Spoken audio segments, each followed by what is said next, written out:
Mungkin perhatian kita telah teralihkan oleh sesuatu yang sebenarnya tidak salah, tetapi menyita begitu banyak waktu dan energi, sehingga sangat sedikit yang tersisa untuk Allah. Itu bisa pekerjaan, media sosial, belanja, olahraga, makanan, bahkan pelayanan.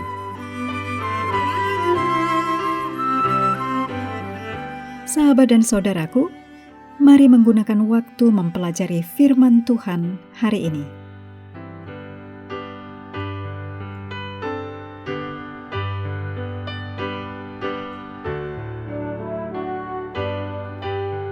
Hari Minggu tanggal 24 Mei, judulnya Pengalih Perhatian dan Pencobaan.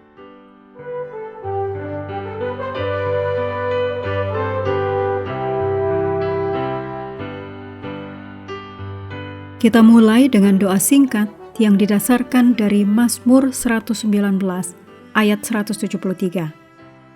Biarlah tanganmu menjadi penolongku, sebab aku memilih titah-titahmu. Amin.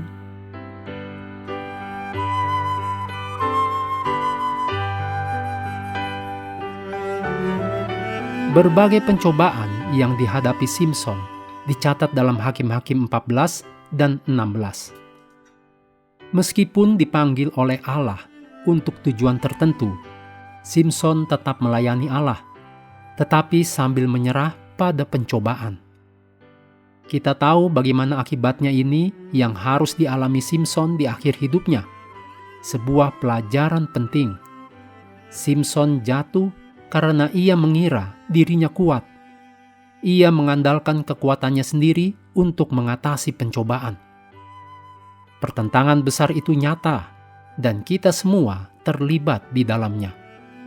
Pertempuran kosmik yang dimulai di surga sekarang sedang berlangsung dalam kehidupan kita masing-masing. Iblis tahu bahwa ia harus mengerahkan segala daya di zaman kita sekarang ini, sebelum Yesus datang, untuk menghalangi kita menjalin hubungan yang dekat dengan Allah. Mungkin perhatian kita telah teralihkan oleh sesuatu yang sebenarnya tidak salah, tetapi menyita begitu banyak waktu dan energi, sehingga sangat sedikit yang tersisa untuk Allah. Itu bisa pekerjaan, media sosial, belanja, olahraga, makanan, bahkan pelayanan. Ketika kita benar-benar menilai diri, kita akan melihat bahwa penggunaan waktu berlebihan dan ketidakseimbangan dalam hal-hal itu menyisakan sangat sedikit waktu bagi Allah dan sesama. Musuh mengenal setiap kelemahan kita dan hal-hal yang dapat mengalihkan perhatian kita dari menggunakan waktu bersama Allah.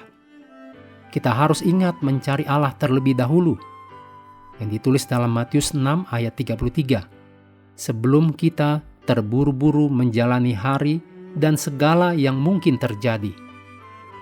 Yesus memahami kondisi kita, tetapi Yesus menegur tegas sikap suam-suam kuku kita, sebagaimana yang ditulis dalam Wahyu 3 ayat 14-22. Meskipun Yesus adalah Allah, Yesus juga adalah manusia yang merasakan letih seperti kita. Ditulis dalam Yohanes 4 ayat 6. Yesus mengetahui tekanan hidup seperti kita, tetapi Yesus menghindari tekanan hidup dengan pergi menyendiri untuk berdoa kepada Bapanya.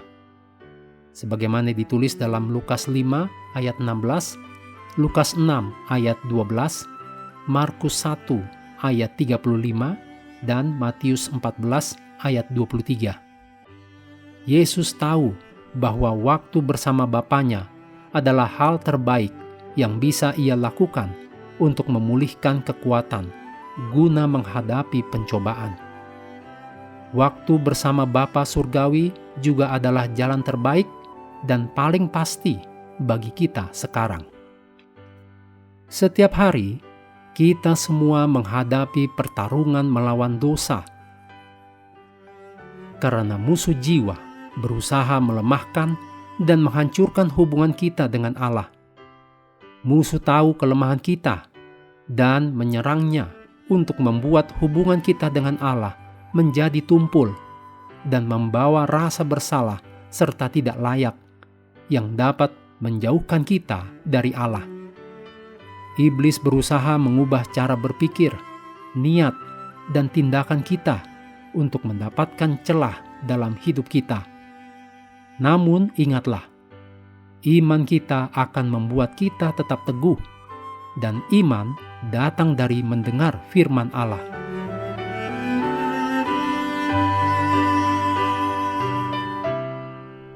Berikut ini kutipan Roh Nubuat disadur dari The Upward Look halaman 35. Di dalam gereja, seringkali ada orang yang sungguh-sungguh mengasihi Tuhan, tetapi ada juga yang hanya ikut secara luar saja. Yesus menggambarkan hal ini seperti gandum dan lalang yang tumbuh bersama. Semua orang memiliki kesempatan yang sama untuk mendengar kebenaran firman Tuhan, datang beribadah, dan belajar tentang keselamatan. Tetapi tidak semua benar-benar menerima firman itu di dalam hati. Ada yang mendengar, tetapi hidupnya tidak berubah, karena mereka tidak sungguh-sungguh menyerahkan diri kepada Tuhan. Tuhan berjanji akan memberkati orang yang setia melakukan firman-Nya. Mungkin mereka harus menghadapi kesulitan, penolakan, bahkan penderitaan karena mengikuti Kristus. Tetapi semua itu tidak sebanding dengan hadiah yang Tuhan sediakan, yaitu hidup kekal bersamanya. Orang yang setia akan hidup dalam terang Tuhan dan menikmati kebersamaan dengannya selamanya.